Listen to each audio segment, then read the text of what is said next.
भी कहते हैं कि लक्ष्मण जी जो सबसे पीछे पौड़े थे यानी सोए थे, सबसे पीछे सोए थे, वे अरुण शिखा अर्थात मुर्गे का शब्द सुनते ही उठे। अरुण शिखा कहते हैं मुर्गे का शब्द, हाँ, सुनते ही उठे और जगतपति श्री रामचंद्र जी गुरु से पहले गए, वे गुरु से पहले गए। सकल सोच करे जाए नहाए, नित्य निवाए मुनि सिर नाए। समय जाने गुरु आय सुपाई, लेना प्रसून चले दो भाई। सब शौच से निवृत्त होकर स्नान किया, दिशा मैदान गए और स्नान किया, और नित्य क्रिया से निश्चिंत हो मुनि को सिर नवाया। पूजा हेतु फल लाने का समय जान और गुरु की आज्ञा पाकर दोनों भाई फूल लेने के लिए चले। भूप बाग बर देख उजाई, जय बसंत ऋतु रही लुभाई। लागे बिटप मनोहर नाना, बरण बरण बर बेली बिताना। राजा के सरोवरों में जो बर अर्थात श्रेष्ठ बाग था उसको देखा। जो राजा के जो बाग है तेरे में सबसे बढ़िया बाग वो कहाँ है, अथवा श्रेष्ठ बागों में अर्थात देवताओं के बागों का भूप जो बाग है, बाग श्रेष्ठ भूप जो राजा जनक उनका बाग देखा। जनक जी को बाग वो सब देवतन में बढ़िया। जनक जी को बर भूप इस कारण कहा कि उनको पृथ्वी ने अपना सत्य पति जानकर कन्या दी। आई है ना, धरती माता ने जनक जी ये पति मान के और कन्या उत्पन्न दे, तो इसीलिए बर भूप कहेंगे। और बसंत ऋतु उस बाग में लुभाई अर्थात मान रहित पड़ गए। एक एक वृक्ष जिस बाग का मनोहर और नाना प्रकार के हों, तो बसंत क्यों न लुभाए। एक एक वृक्ष नाना प्रकार के, हाँ, और जिस वृक्ष पर जिस रंग की हरी बेल शोभित होती है उस पर वह छा रही है, हरी हरी बेलें चढ़ी। श्याम पर लाल श्वेत पीले पर हरी या श्रृंगार रस की अधिकता शांत रस के भीतर कही है। श्रृंगार के समय नायिका नायक पर प्रबल रहती है, वैसे ही बेल रूपी नायिका ने बिटप रूपी नायक को लपेट लिया है।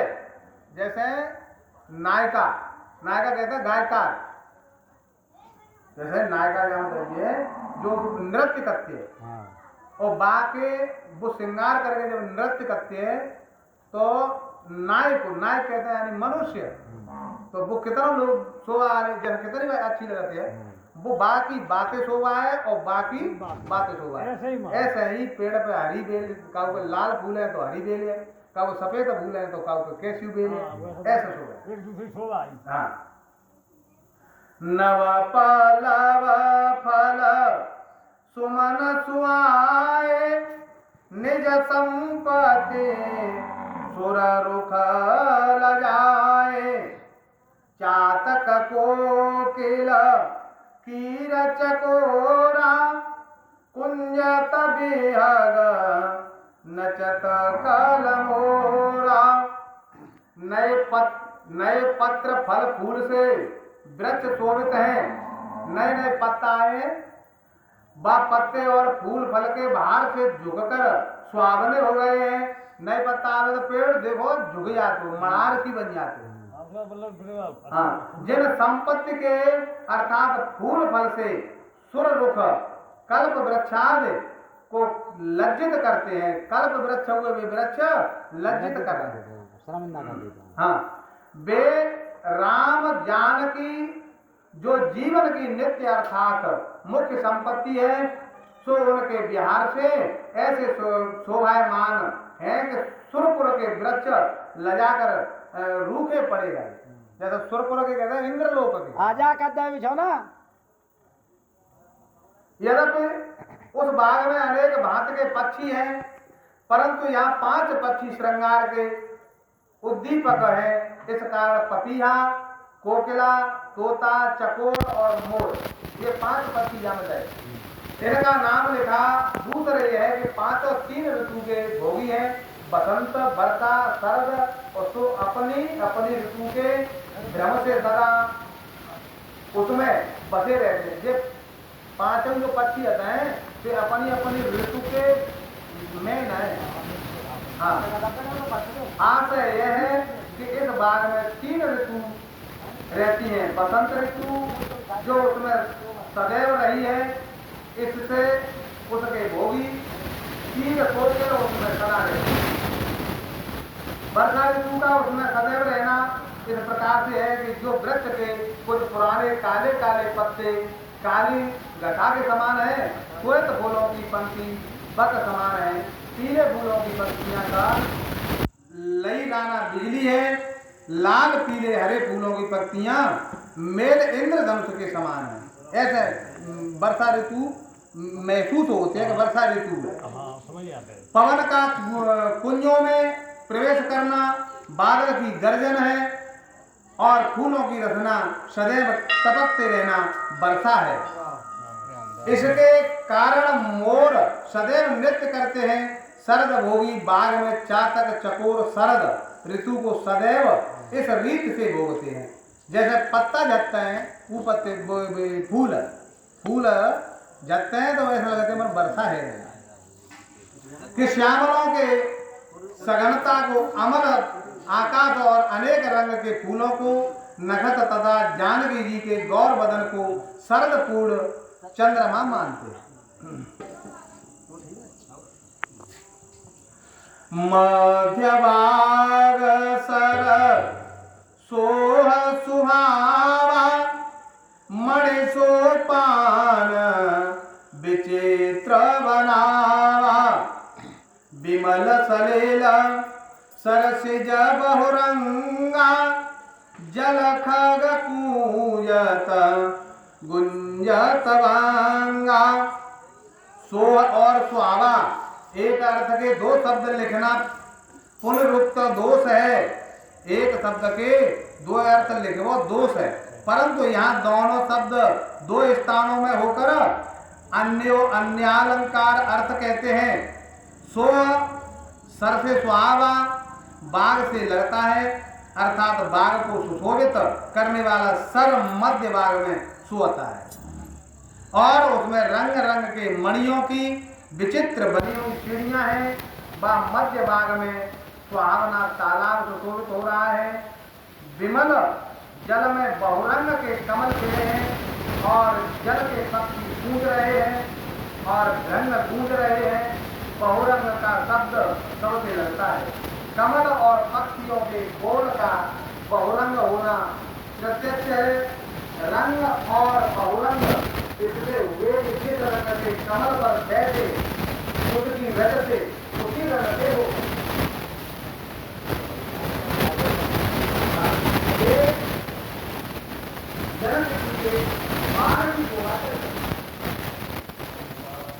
बाग तड़ाग बिलोकी प्रभु हर से बांधो समेत, परम श्रम्य रामय दो रामय सुख देत लखन सिया रामचंद्र जय शरण शंकर जय जय सिया राम जय जय हनुमान हरि की जय। मंगल भवन मंगल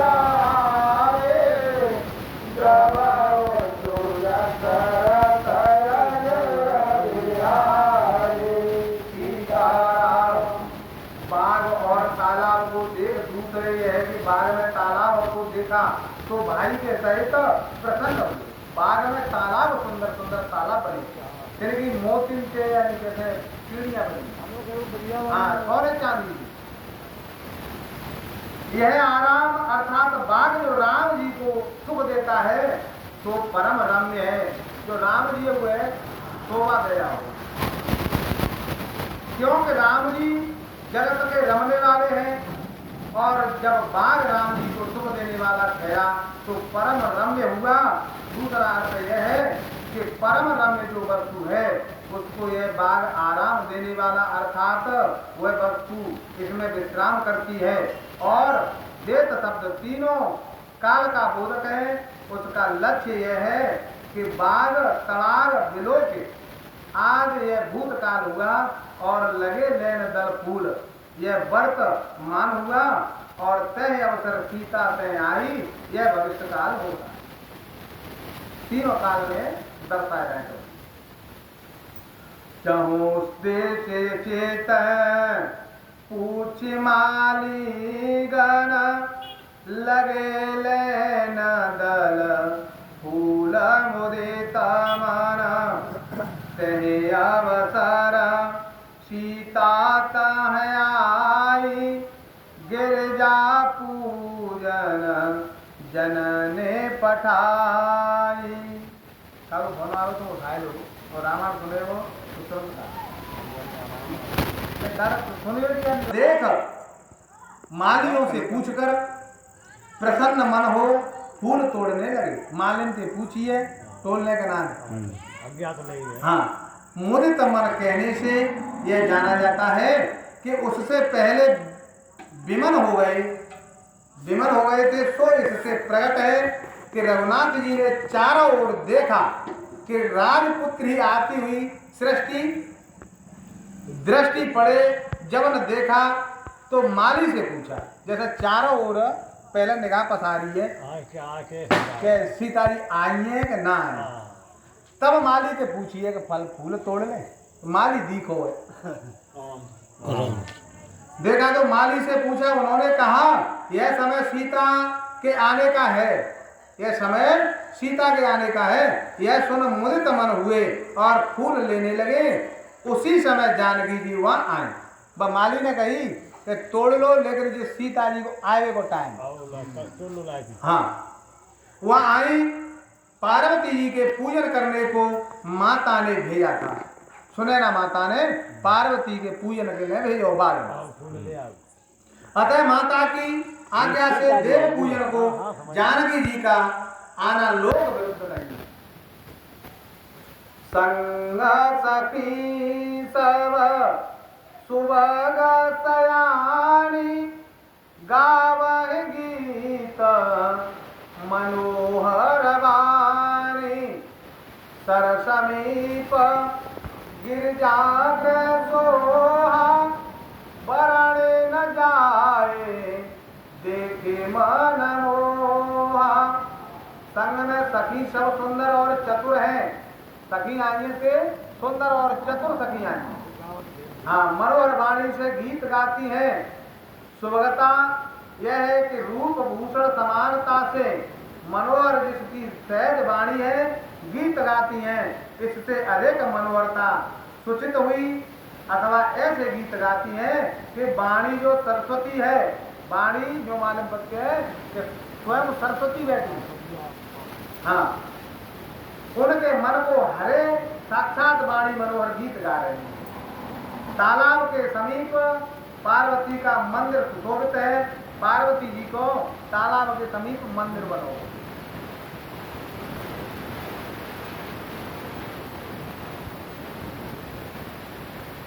जिसका वर्णन नहीं हो सकता, देखते ही मन मोहित हो जाता है।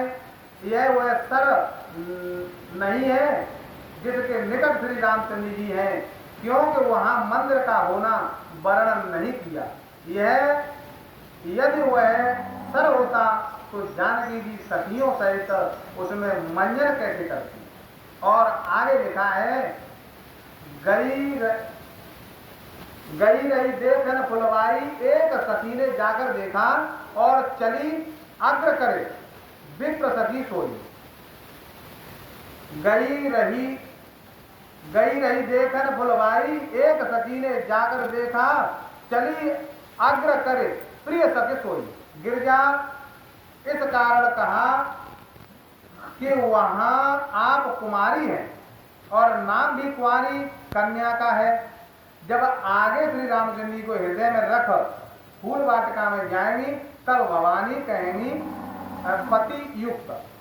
अब तो वे कुंवारी। मंजन करे सर सखिन समेता, गई मुदित मन गौरी निकेता। पूजा कीन अधिक अनुरागा, निज अनुरूप सुवग बर मांगा। सरोवर में सखियों सहित स्नान कर प्रसन्न हो पार्वती के मंदिर में गई। मैं स्नान करें सखियों सहित और पार्वती के मंदिर में जाकर पूजा अर्चना करिए। बड़े प्रेम से पूजा कर अपने अनुरूप सुंदर वरदान मांगा। वरदान मांगे का मांगो। वर से पति का अर्थ करना मर्यादा रहित है। वरदान से जैसे वरदान कहते हैं और वर माने पति कहते हैं, लेकिन रामायण में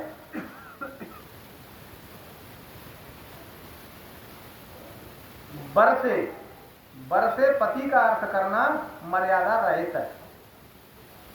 विशेष पूजा और प्रेम का कारण यह है कि धनुष टूटने का जो एक वर्ष का प्रण किया था, उसमें एक ही दिन रह गया है।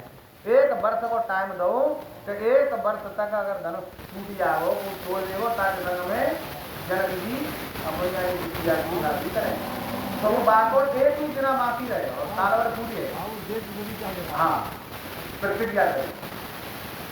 एक ही दिन रह गया, इस कारण जानकी जी को व्याकुलता प्राप्त हुई। हाँ। एक सखी सिया संग बियाई, गई रही देखन फूलवाई। ते तो बांधो बिलो के उजाई, प्रेम विवश सीता पहाई।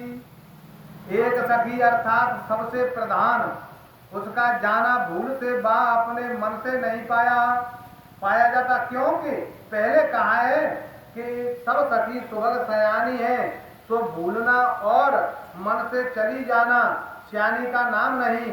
इससे विदित होता है कि राजपुत्री ने सदा से उसे आज्ञा दी थी कि जाकर देख कोई पुरुष वाटिका में न हो, जैसे पुरुष तो ना वाटिका। हाँ, उसने जाकर दोनों भाइयों को देखा और प्रेमवश हो सीता जी के निकट आई। बंधु कहने का भाव यह है कि दोनों भाई परस्पर प्रीत से बंधे हुए हैं, अथवा उन्होंने उस सखी का बोल बंद कर दिया और सीता के निकट आई का भाव यह है कि जब राजपुत्रों को देखा और सीता का मनोरथ पाके बधाई पाके यह समाचार सुनने को आए, अथवा उन राजपुत्रों के श्रृंगार को देखकर ऐसी प्रेमवश हो गई कि बोल बंद हो गया। तो यह बात जानकी जी से कहने चली आई। ता सुसदा देखी सखिना, पुलक गात जल नैना।